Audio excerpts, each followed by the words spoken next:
Do you have a corner in your room that you've been meaning to clean for weeks, but every time you just say, "I'll do it tomorrow," and leave it? Or when you walk into someone's house and see things piled everywhere, what's the very first thought that crosses your mind? We almost instantly start judging that person.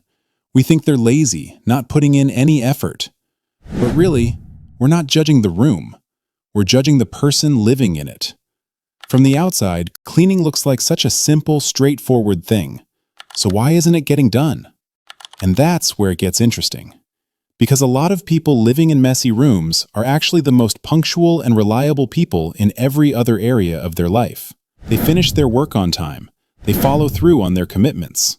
So the real question becomes, if someone can manage everything else just fine, why does their own home become the one place where everything stops? It's because our brain doesn't rush toward everything that's important.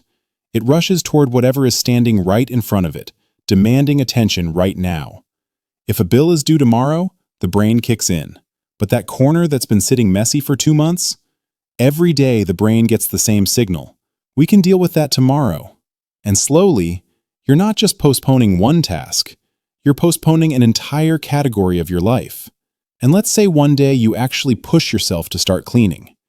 You've probably noticed that 10 minutes in, you somehow end up doing something completely different. You go to pick up one thing, spot another on the way, then a third, and after a while the room looks exactly the same, but your brain is completely drained. In psychology, this connects to something called executive function. Cleaning isn't just a physical task. It's a pile of dozens of small decisions. Where does this go? Should I keep this or throw it away? People don't get tired from moving things around. They get tired from all the decisions attached to those things. Then, over time, something else happens. Something called habituation.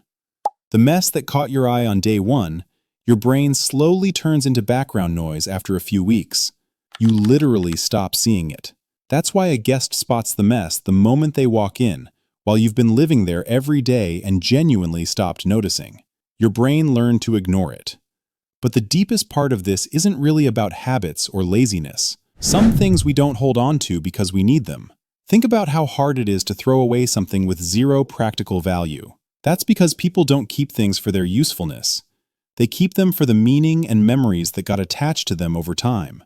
That old thing sitting in the corner isn't just an object. It's an unfinished plan, an old memory, a piece of a future that never quite came together. That's why when two people look at the same messy room, they see two completely different stories. One sees clutter and disorder. The other sees all the decisions and feelings that are still unresolved. So the real story isn't the stuff lying on the floor. It's everything that still hasn't settled inside the mind.